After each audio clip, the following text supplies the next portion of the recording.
na hora do vamos ver, é cada um por si. Não é tu indo lá e pedindo óleo pra tua amiga que faz devocional todo dia. Não, é tu. E se tu não tem óleo, é tu que vai ter que prestar as contas com Deus. E eu quero ver tu chegar diante de Deus e falar que ia fazer amanhã. Oi, gente! Tudo bom com vocês? Eu tava morrendo de saudade aqui de vocês do YouTube. Só que eu não sei, gente, eu tenho alguma trava pra gravar com o YouTube, entendeu? Eu tô tentando, tá? Eu tô tentando, por favor, se inscrevam aí, deixem o like pra mim voltar aqui, porque é muito complicado gravar pro YouTube, demora muito.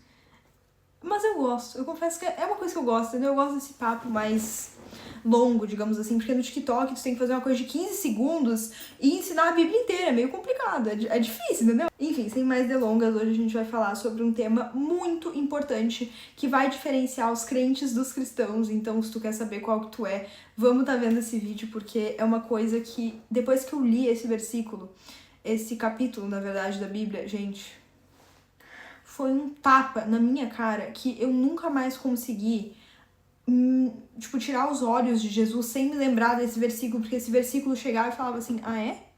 Tu vai se desviar? Então toma. É exatamente isso, sério, não tô brincando. Então, é um versículo que me ajudou demais e que eu tenho certeza que vai ajudar muito mais pessoas. Então, realmente, gente, compartilhem esse vídeo, porque todo mundo precisa saber desse versículo, desse tema. Vamos abrir nossa Bíblia em Mateus 25. Eu vou ler aqui a parábola. Se vocês quiserem ler aí junto comigo, vamos estar lendo. A parábola das 10 virgens. O reino do céu será, pois, semelhante a 10 virgens que pegaram suas candeias e saíram para encontrar-se com o noivo. 5 delas eram insensatas e 5 eram prudentes. As insensatas pegaram suas candeias, mas não levaram óleo. As prudentes, porém, levaram óleo em vasilhas junto com suas candeias. O noivo demorou a chegar e todas ficaram com sono e adormeceram. À meia-noite ouviu-se um grito. O noivo se aproxima, saiam para encontrá-lo. Então todas as virgens acordaram e prepararam suas candeias. As insensatas disseram às prudentes, deem-nos um pouco do seu óleo, pois as nossas candeias estão se apagando.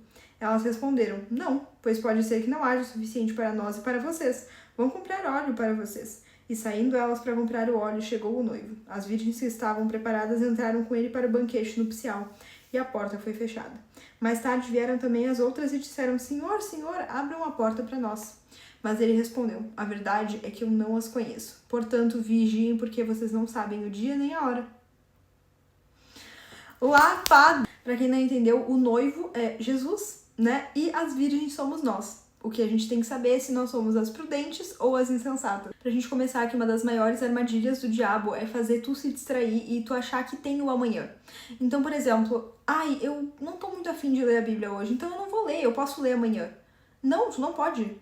Tu não pode ler amanhã. Porque se Jesus voltar hoje de madrugada, porque, gente, nem os anjos do céu e nem o filho, somente o pai sabe a hora. Então não adianta tu tentar ficar acompanhando notícia de guerra pra saber se Jesus vai voltar hoje ou amanhã. Tá? Não funciona assim. Então, a maior armadilha do diabo é te fazer pensar que tu tem um amanhã. É te fazer pensar que tu não precisa fazer hoje, entendeu? Tu não precisa jejuar hoje, tu pode jejuar amanhã. Tu não precisa criar intimidade com Deus hoje, tu pode criar amanhã. Só que o problema é, quando o noivo voltar, e seja porque tu morreu de madrugada ou porque ele voltou, eu quero ver tu chegar diante do Senhor e ao invés de tu falar, Senhor, eu guardei a tua palavra. Senhor, eu fiz as boas obras. Eu me dediquei a uma vida contigo, eu entreguei o meu coração a ti todos os dias. Ou tu vai chegar e falar, Senhor, então, eu ia fazer isso que as prudentes fizeram, mas é que eu ia fazer amanhã, entendeu? Eu tinha pretensão no meu coração. Se o Senhor quisesse pessoas entusiasmadas com a sua palavra, ele virava coach, né? Não Jesus, por favor. Uma verdade que muitas pessoas não entendem é que o evangelho sem cruz, o evangelho sem renúncia, o evangelho sem intimidade é coach. É a mesma coisa com coach, porque assim, é só um monte de palavra bonita que vai te convencer de que a vida pode ser melhor.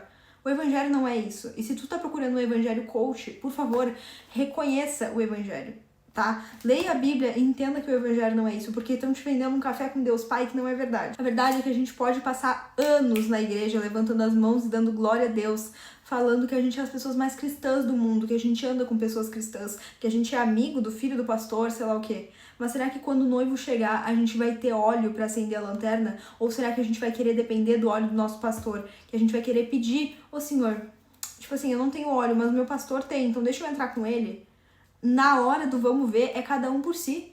Não é tu indo lá e pedindo óleo pra tua amiga que faz devocional todo dia. Não, é tu. E se tu não tem óleo, é tu que vai ter que prestar as contas com Deus. E eu quero ver tu chegar diante de Deus e falar que ia fazer amanhã. Eu tô falando aqui de uma forma um pouco mais dura, digamos assim, porque eu realmente quero que vocês entendam. Porque, gente, é uma coisa tão séria e a gente leva tanto como brincadeira, sabe? Às vezes a gente leva tanto o evangelho como uma coisa do eu posso fazer amanhã, eu posso resolver amanhã. E se tu não puder, tu tá preparado para as consequências? Se tu não sobreviveu amanhã para conseguir fazer direito, tu tá preparado para sobreviver às consequências disso?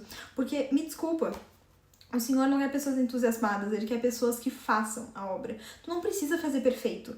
O feito é muito melhor do que o perfeito. Tu não precisa todos os dias fazer 2 horas de devocional. Mas lê a Bíblia. Nem que seja no celular, indo pro trabalho, indo pra escola. Lê a Bíblia. Talvez a gente não tenha tanta vontade de ter uma vida com Deus porque a gente não reconhece verdadeiramente quem Ele é. Talvez a gente seja como Judas, que passou 3 anos com Jesus e ainda assim traiu Ele.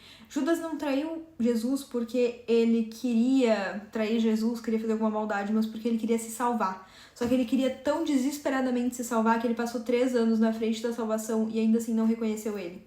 Será que a gente quer ser como Judas? Será que a gente quer ser como as virgens imprudentes? Ou será que a gente quer ser pessoas como Paulo, que morreram em prol do evangelho? Quando a gente olha para a história de todas essas pessoas, a gente só entende que quando o Espírito Santo nos convence do pecado, da justiça e do juízo, não há mais nada que a gente possa querer. Se o Senhor ainda não te convenceu disso, leia a Bíblia, jejue, ore pedindo pra Ele.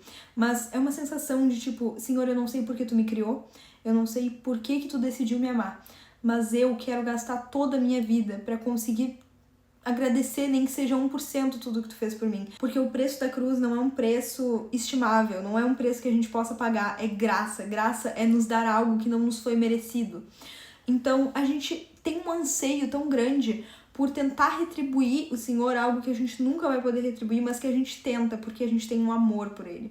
Porque a gente não sabe por que Ele nos ama tanto, por que um Deus perfeito decidiu nos amar. Mas se algum dia a gente conseguir honrar Ele, se algum dia a gente conseguir proclamar o Evangelho, a gente já ganhou a vida. Então, se eu tenho um recado pra te dar hoje, é preserve o seu óleo, guarde o seu óleo, tá? Vigiar e orar e não é amanhã, é hoje. E principalmente, que o Espírito Santo te convença do pecado, da justiça e do juízo e que tu possa proclamar as boas novas do Evangelho. Beijão!